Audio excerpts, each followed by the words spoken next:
They thought Winston and Biscuit Jr. just liked watching the bus. They were guarding the one moment nobody else was.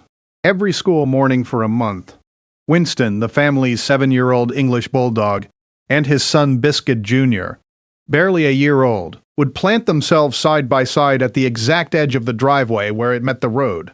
Not near the door, not near the car, but at that specific transition point, and refused to move until 3-year-old Marigold had crossed it safely toward the waiting bus. Helena Petrosian Duvalier found it endearing at first.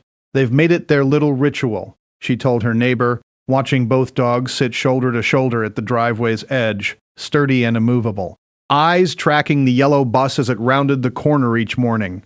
"I think they just like seeing it pull up." She'd raised bulldogs her whole adult life and felt she understood their temperament well.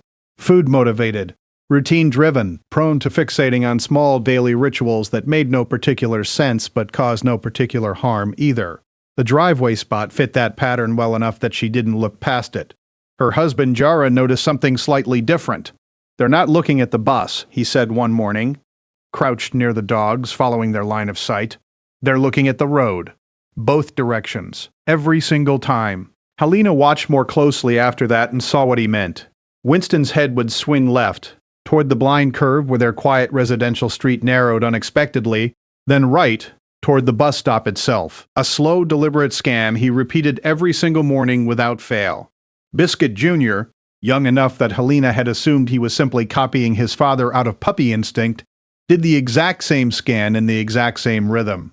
"They're just herding adjacent," Helena said, reaching for an explanation that let her keep viewing it as quirky rather than significant.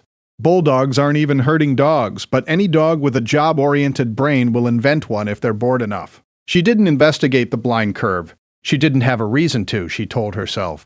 The street was quiet, the neighborhood safe, and 2 dogs staring down a road was hardly evidence of anything beyond boredom. It was easier to file this under "funny thing our dogs do" than to ask what specifically they might be watching for at a corner. She barely glanced at herself most mornings. 3 weeks into the routine, a delivery van took the blind curve too fast. One morning, moments before the school bus was due, cutting wide enough that it briefly crossed into the shoulder directly opposite their driveway. Helena didn't see it happen. She was still inside gathering Marigold's backpack. Winston did.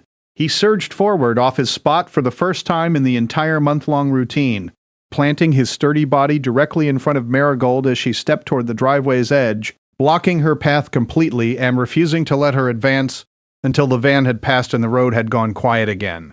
Helena reached the doorway in time to see the van's taillights disappearing around the bend, and Winston still standing firm, Biscuit Jr. pressed against his side, both dogs positioned exactly where they always stood, except this time, for the first time, actively preventing her daughter from crossing that line rather than simply watching it.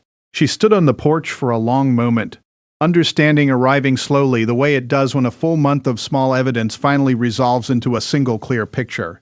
The daily scan left and right, not boredom, but a routine check of the one blind spot on their street that a driver moving too fast could turn dangerous in an instant. The refusal to move from that exact spot every morning, not ritual, but a fixed post at the only point where it mattered. And that morning, the sudden block, not overreaction, but the exact response a month of quiet monitoring had been building toward the whole time. They weren't watching the bus, she told Jara that evening, still turning it over. They were watching the curve, this whole time. Winston and Biscuit Jr. still hold their spot at the driveway's edge. Every school morning, scanning left, then right. The same unhurried rhythm as always. Helena walks Marigold all the way to the bus door herself now, one hand on her daughter's shoulder. But she never rushes the dogs off their post anymore. She waits for them to finish their scan first, and only then does she let her daughter cross the line they'd been guarding all along.